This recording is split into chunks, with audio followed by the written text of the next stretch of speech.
It is my pleasure to be here in Qingdao to participate in the SCO Defence Ministers meeting. At the outset, I would like to thank our hosts for their warm hospitality. I would also like to congratulate Belarus for joining the SCO family as a new member. Excellency, the world we live in is undergoing a drastic transformation. Globalization, which once brought us closer together, has been losing momentum. The weakening of the multilateral systems has made it harder to address urgent challenges, from maintaining peace and security to rebuilding economies after the pandemic. At the same time, competition between major powers is intensifying, with trade and technology being increasingly used as tools in geopolitical rivalries.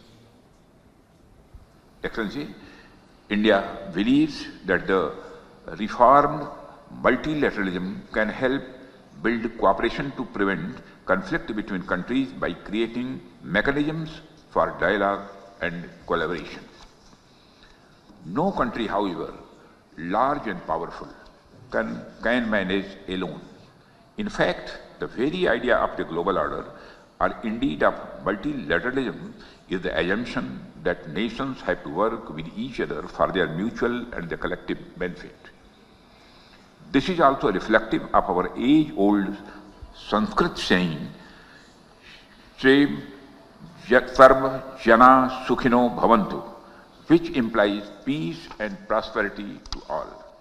Excellencies, it is in the context of the current uncertain geopolitical scenarios that the role of SCO becomes very important today. SCO member countries contribute around 30% of the global GDP, while about 40% of the world's population resides in them. We therefore have a collective stake to create a safe, secure and stable region that can contribute towards progress and improvement of our people's lives. Excellency, I believe that the biggest challenges that we are facing in our region are related to peace, security and trust deficit. And the root cause of these problems is increasing radicalization, extremism and terrorism. Excellency, peace and prosperity cannot coexist with terrorism and the proliferation of weapons of the mass destruction in the hands of the non-state actors and the terror groups. Dealing with these challenges require decisive action, and we must unite in our fight against these evils for our collective safety and security. It is imperative that those who sponsor, nurture and utilize terrorism for their narrow and selfish ends must bear the consequences. Some countries use cross-border terrorism as an instrument of policy and provide shelter to terrorists. There should be no place for such double standards. SCO should not hesitate to criticize such nations. India's zero tolerance for terrorism is manifest today through its actions. This includes our right to defend ourselves against terrorism. And we have shown that epicenters of terrorism are no longer safe, and we will not hesitate to target them. We should also take proactive steps to prevent the spread of the radicalization among our youth.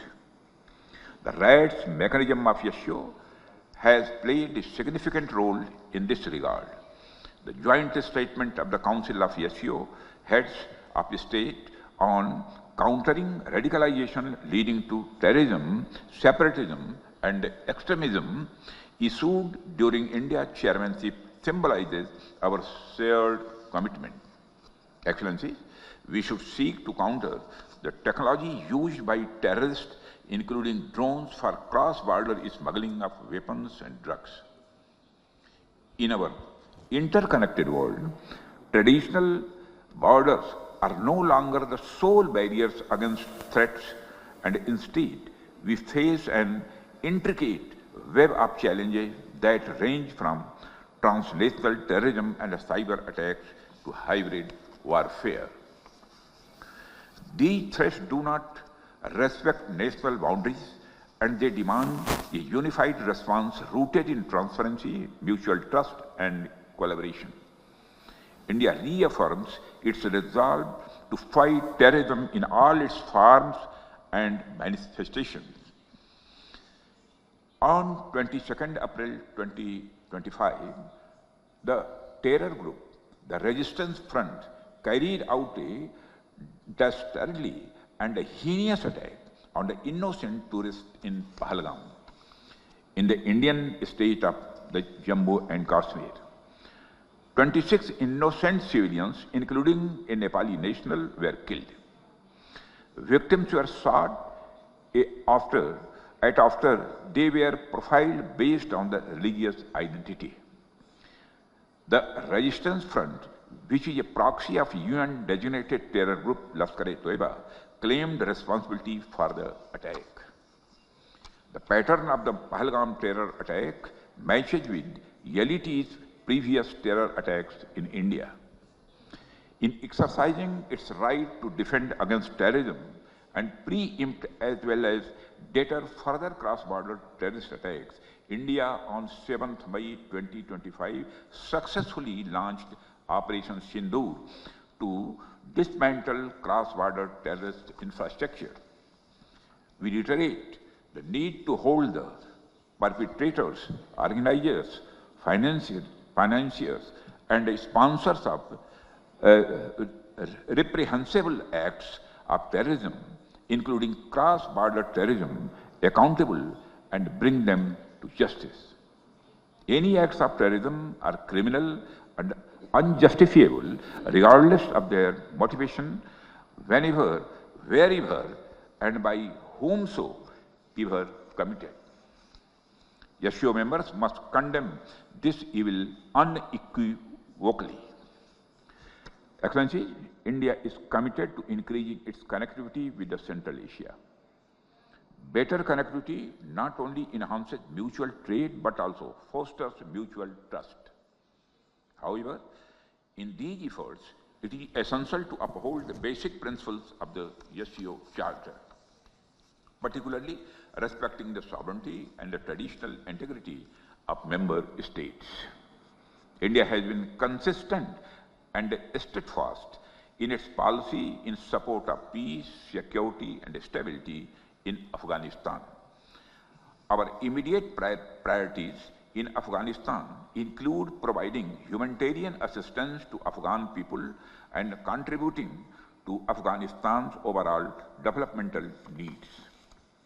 As Afghanistan's largest regional development partner, India continues to implement capacity building initiatives for the Afghan people. Excellencies, the COVID-19 pandemic has laid bare the fact that the pandemics recognize no boundaries and that no one is safe till everyone is safe. This is a warning sign of how non-traditional security challenges like pandemics, climate change, food and water security, and associated societal disruption can impact our people's lives. These emerging challenges cannot be addressed without responsible policies and cooperation among nations. India's initiative on Coalition for Disaster-Resilient Infrastructure aims not only at promotion of disaster-resilient infrastructure, but also infrastructure risk management, standards, financing and recovery, etc. It is also an example of how countries are coming together to create and share capabilities to deal with humanitarian assistance and disaster relief. We have affirmed this intent through our policy through the acronym SAGAR, which implies security and growth for all in the region, and India's expanded vision Mahasagar, meaning mutual and holistic advancement for security and growth across regions. Security and stability are most essential components to create a conducive environment for growth and economic development of the region. India has sought to build consensus on dealing with global challenges on the basis of motto One Earth, One Family, One Future, which is founded on our civilizational ethos of Vasudhaiva Kutumbakam. The world is one family. Mutual understanding and mutual benefit must be our guiding principles.